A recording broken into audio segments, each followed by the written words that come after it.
tıxacda qalmış nəqliyyat vasitələri həmin ərazidə sıxlığı azaltmaq məqsədi ilə həm də müəyyən dərəcədə bununla bağlı bir gəlir əldə etmə və büdcə daxil etmələrine şərait yaradır.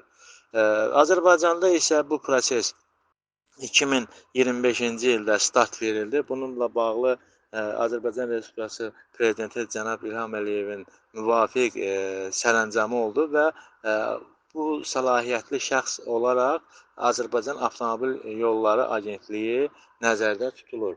Amma burada belə bir məsələ var ki, tıxacdan ümumiyyətlə şəhərin mərkəzinə, xüsusən burada ilkin olaraq Bakı, Sumqayıt və Gəncə şəhərləri həmin sənəddə göstərilmişdir. Gələcəkdə isə digər əraziləri də şamil oluna bilər.